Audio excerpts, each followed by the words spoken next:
Hi, it's me, Jacqueline. Welcome to my channel. If you are new to the channel, then please subscribe to my channel and join me at Patreon. Link in the description. Shopping. The phone in the guest house rang early the next morning. It was Sam, telling him to come down for breakfast, as her dad's driver was going to drop them at the train station after dropping him at work. Mike was down to the house in 15 minutes. He was surprised to see Sachiko there, as she liked to party and sleep in. But Mike guessed correctly, Sachiko was going shopping with them. And there was no way that she wasn't going. A little while later, after dropping Mr. Matsushita at his office, the three of them were dropped at the train station. It was a somewhat crowded ride. The girls were able to sit, but Mike had to stand for the hour-long express train ride. A little after 9, the three of them emerged from the station. And the girls knew exactly where they were going. Sam took Mike's hand, and they walked about 5 blocks down the street to a lingerie shop. Mike hesitated a little, but Sam guided him right in the door. They were greeted by a very friendly sales girl, and she showed them where the larger sizes were. The two girls looked over the selection of undergarment sets and finally chose 3.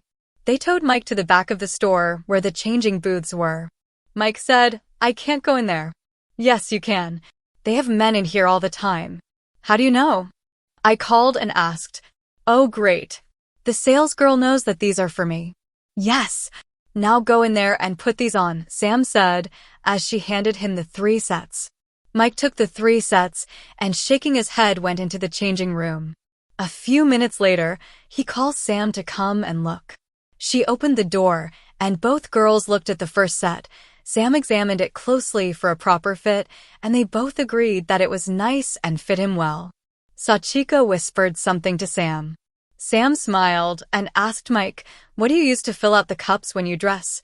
"Rolled up socks." "Rolled up socks?" Sam said.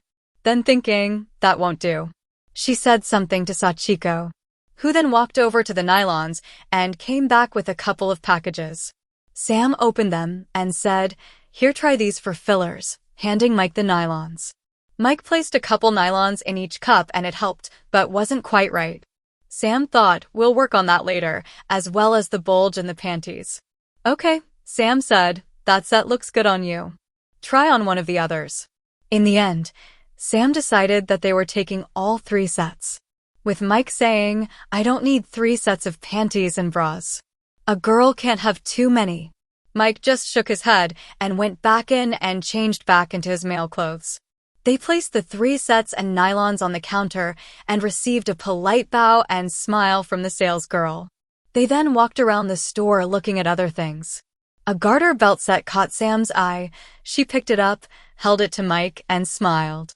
Mike knew he just received another piece of girls' underwear. They walked back to the counter, and Sam and the sales girl exchanged pleasantries. Sam handed the girl a charge card, and she rang up the purchases. They headed out the door and further down the street. The next stop was a high-scale women's store. Again, they were greeted by a sales girl and shown to the area of the store that Sam was interested in. There were 3 racks of silk blouses in various colors. Sam first went to a white one that should be in Mike's size. She held it up to him and smiled. Then she picked out a very nice pink one with some embroidery. They headed over to the changing rooms, and Mike said, "I bet that you called here too?" Sam just smiled.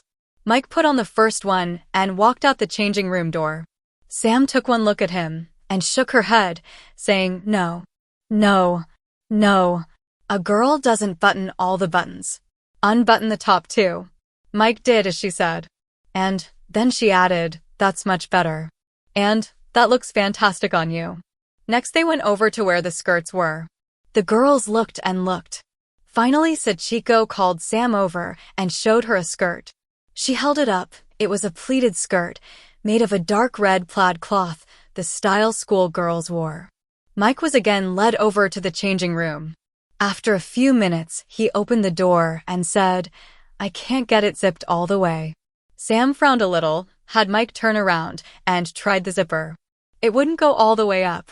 Sam stood back, looked at Mike, nodded her head, said something to Sachiko, who wandered off, and then said to Mike, "We need to get you a more feminine shape." "How are you going to do that?" "You'll see." That's what I'm afraid of. In a few minutes, Sachiko was back with another garment. Sam had Mike turn around. She wrapped it around his front and fastened it. He then felt her pulling on something and the garment getting tighter and tighter. She had him lift his hands overhead and take a deep breath. He felt the garment get tighter. He could hardly breathe. "What are you doing to me?" he asked. "It's a waist cincher. It will give you a girlish waist," Sam said as she tied the laces in a bow. "But I can hardly breathe." "A girl has to suffer to be beautiful. You'll get used to it," Sam said as she turned him back around and kissed him. "Try the skirt now," she continued. He pulled the skirt back on, pulled on the zipper, and it went up with ease. The skirt fit perfectly and hit him about mid-thigh. He took the skirt off and said to Sam, "Okay, take the waist cincher off." No. I think that you should wear it. You'll feel more like a girl." She grinned. He just shook his head. Pulling his pants back on, he found that he had to use the last hole in his belt to hold his pants up, and then they were loose. She must have taken his waist in at least 4 inches. This was going to be hard to get used to. They walked around the shop a little more. Sam found another straight gray skirt that she liked, and a pair of pink silk shorts to match the silk pink blouse. She compared the sizes and figured that they were close enough that Mike didn't have to try them on. At the checkout, along with the blouses, skirts, and shorts, Sam handed the girl the tag from the waist cincher and said in English, "He'll wear that." It was obvious that the girl understood as she looked at Mike and smiled. It was close to lunch, and the girls were hungry. So, they went to a nearby restaurant. Mike started to order his usual large meal. Sam and Sachiko giggled at him, and Sachiko said, "You had better eat light. That waist cincher will make it hard to finish a large meal." Again, Mike just shook his head and told Sam to order for him. After lunch, they were going shoe shopping. So Sam had Mike go into the restroom and replace his socks with a pair of the thigh-high nylons that they had purchased. Mike had missed the feeling of nylons, one of his favorites.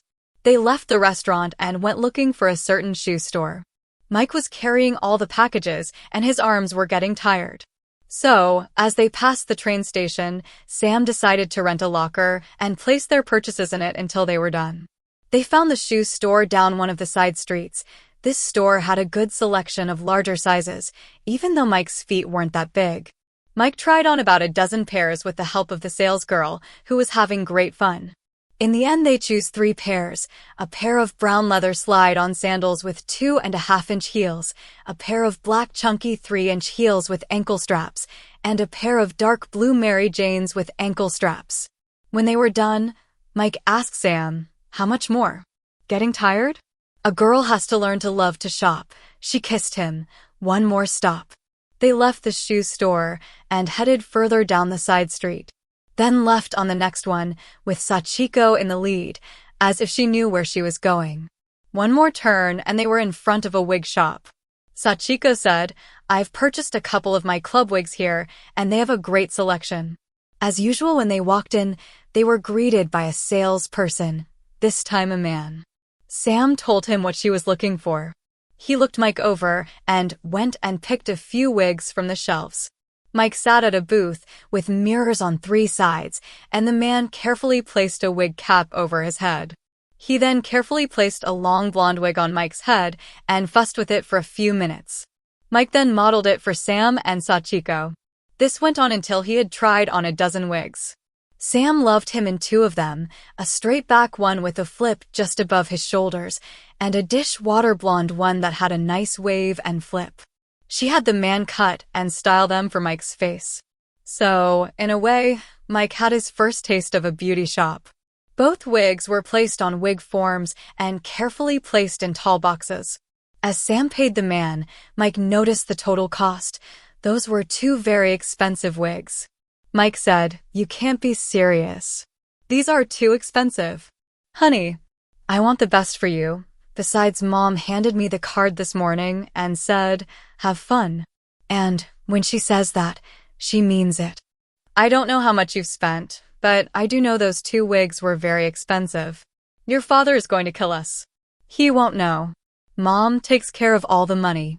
She will be the only one to see the bills, and she won't question it. She knows that Sachiko and I like to shop at very expensive shops. After all, she's the one that taught us.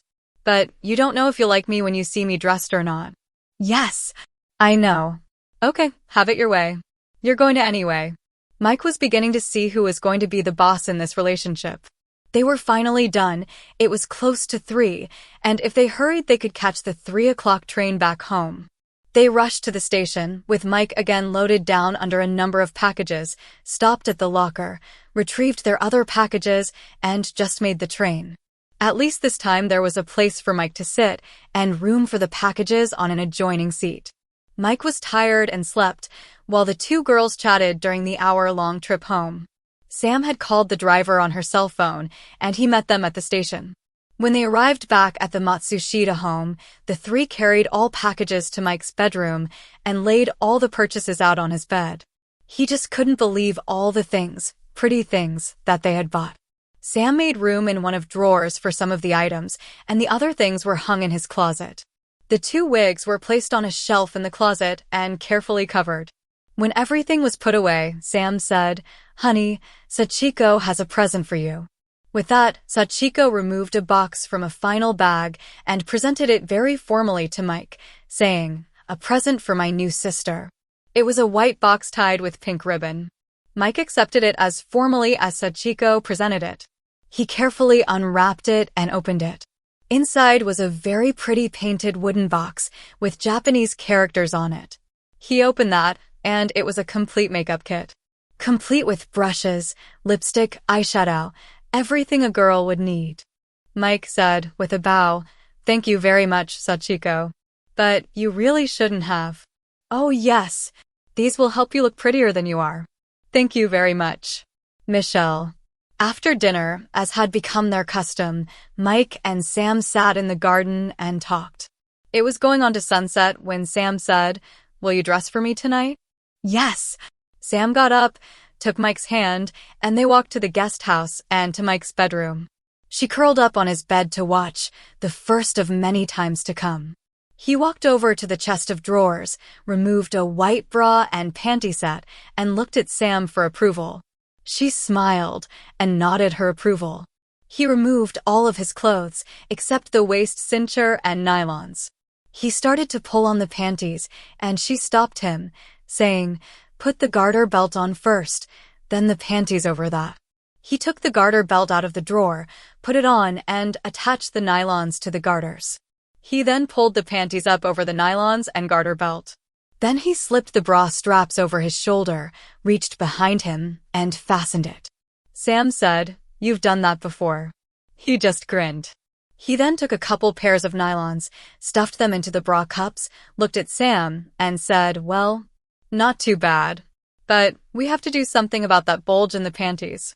"Oh, that," Mike said. He turned his back to Sam, bent over, fussed around a little bit, stood back up, turned around, and continued, "Is that any better?" Sam was a little surprised at what she saw, or really didn't see. Mike stood there with a completely smooth front. Right now from the neck down he looked like a girl. There was no sign of his manhood. Yes. Where did it go?" "It's called tucking.